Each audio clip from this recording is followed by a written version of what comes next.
Shalom, selamat petang Ibu Bapak, saudara-saudaraku yang Tuhan kasihi.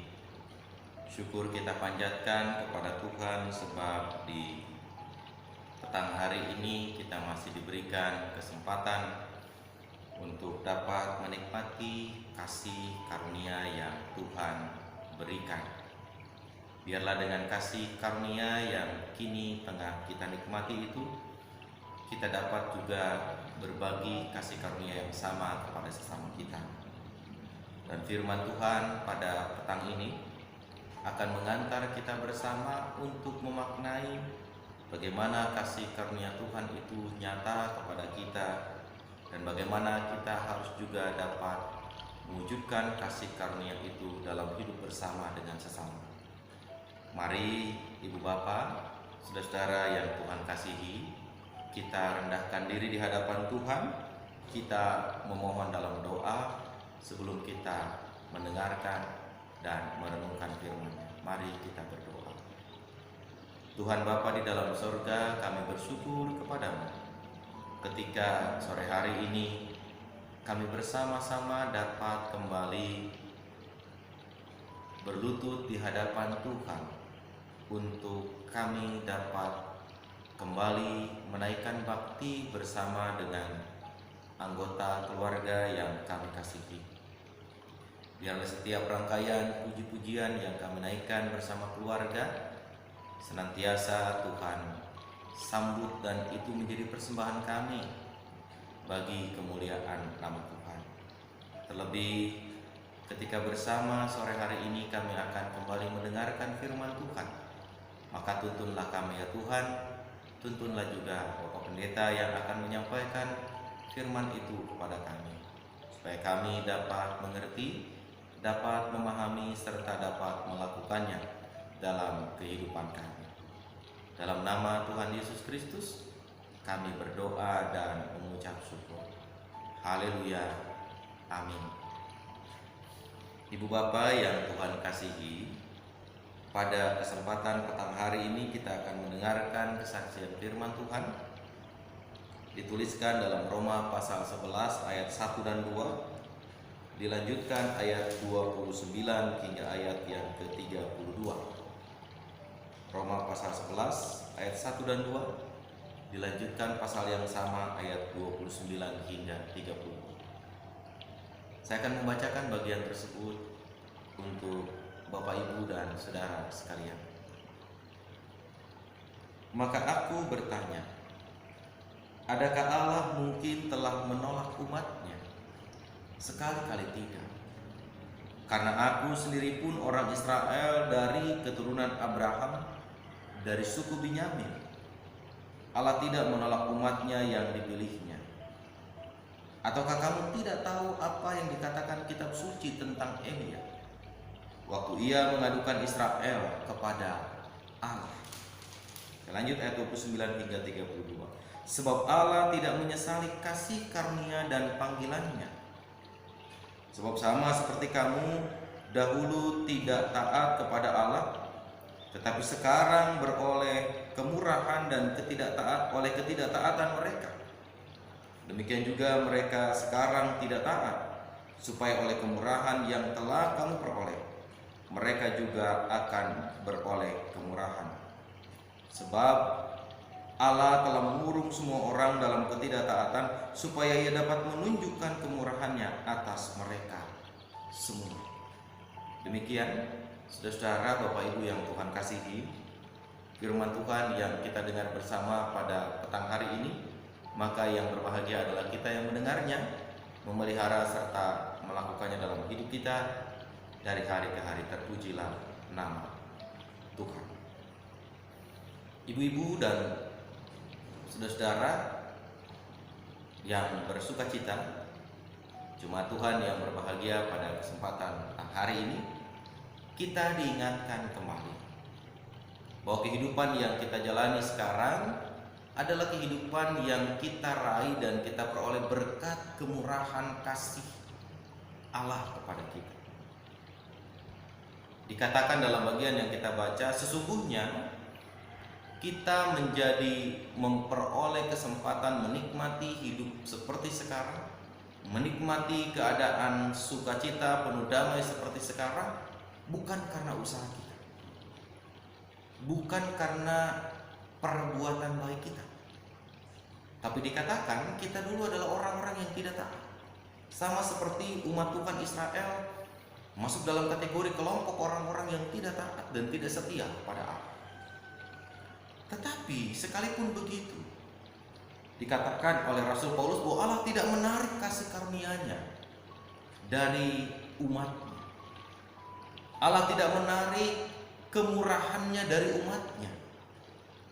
Betapapun umatnya itu tidak setia, umatnya itu tidak taat kepada Allah, kasih karunia Allah, kemurahan Allah masih tetap diperuntukkan bagi mereka, agar dengan mereka memperoleh kasih karunia, agar dengan umat Tuhan itu memperoleh kemurahan Tuhan, maka mereka bisa merasakan hidup yang lebih baik, bisa merasakan hidup yang jauh lebih indah, jauh lebih berdampak sukacita dalam hidupnya.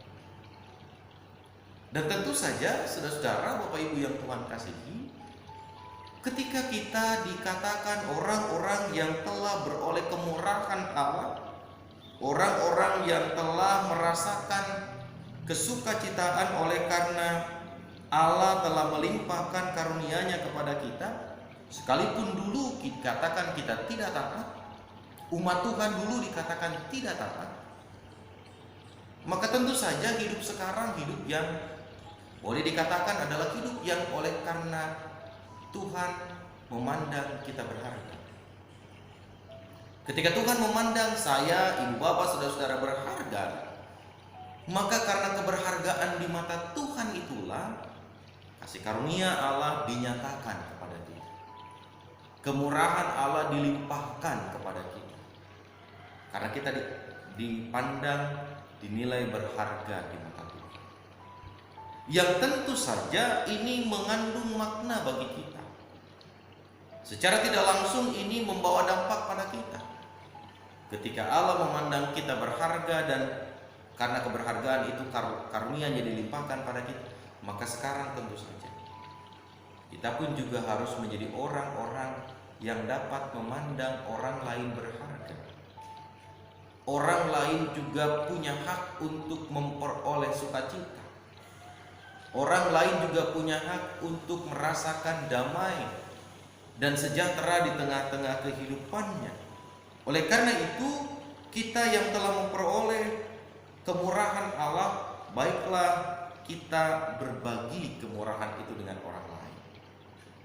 Baiklah kita dapat memancarkan kemurahan dan karunia itu di tengah-tengah hidup kita, supaya setidak-tidaknya dengan kemurahan dan kasih yang kita pancarkan dari semua aspek kehidupan kita, orang melihat, orang dapat memandang ada kebaikan Tuhan, ada kasih Tuhan yang tengah bekerja dan berkarya di tengah-tengah kehidupan sesama kita.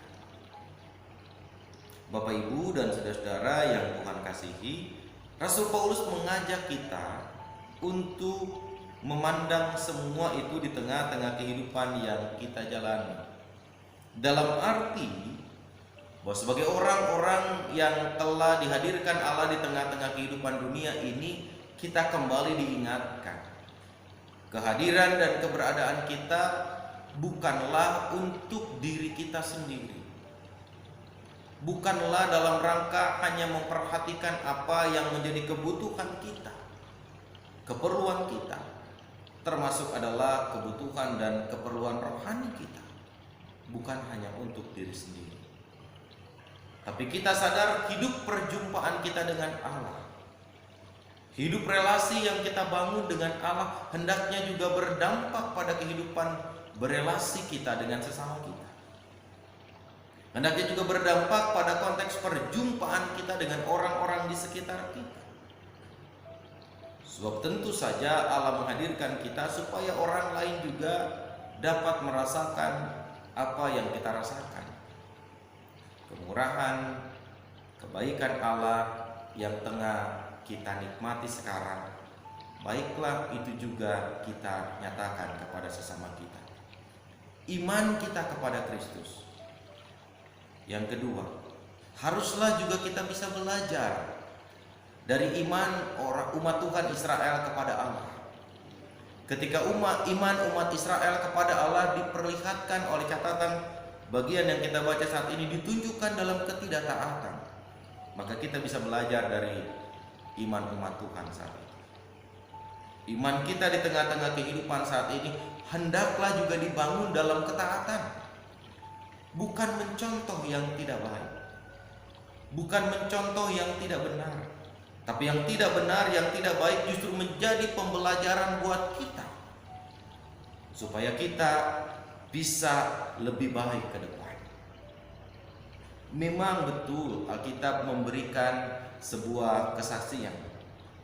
Sekalipun umat Tuhan Israel tidak taat, Allah tidak menarik kasih karunia-Nya. Allah tidak menghentikan kasih karunia-Nya untuk mereka. Namun kita diingatkan bukan berarti supaya kasih karunia itu semakin banyak, semakin melimpah, maka kita pun juga boleh tidak taat. Tidak saja. Justru sebaliknya. Pembelajaran masa lalu yang tidak elok, pembelajaran masa lalu yang tidak cantik, harusnya menjadi pembelajaran untuk kita menjadi lebih elok dan lebih cantik dalam seluruh sikap dan perbuatan kita di masa yang akan datang.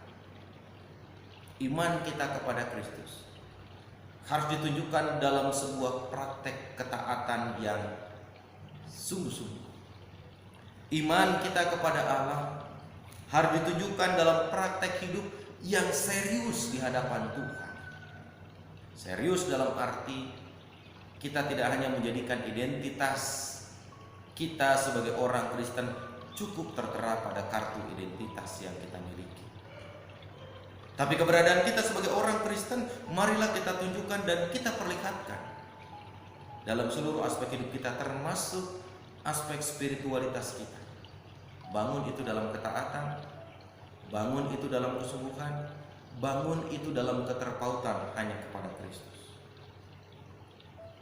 Ketika kita membangun dan memelihara iman kita dalam ketaatan dan keterpautan kepada Kristus, secara tidak langsung, Bapak Ibu, saudara-saudara yang Tuhan kasihi, kita tengah memancarkan kasih Allah di tengah-tengah kehidupan kita. Kita tengah menyaksikan kemurahan Allah dalam seluruh laku hidup kita. Jadilah orang-orang Kristen, orang-orang percaya yang beriman kepada Kristus dan ditunjukkan iman itu dalam praktek ketaatan yang setia, praktek ketaatan yang bersungguh-sungguh. Sehingga dengan demikian iman yang kita bangun kepada Allah sungguh-sungguh betul-betul memang iman yang tetap terpelihara dengan baik. Tuhan memberkati kita. Amin.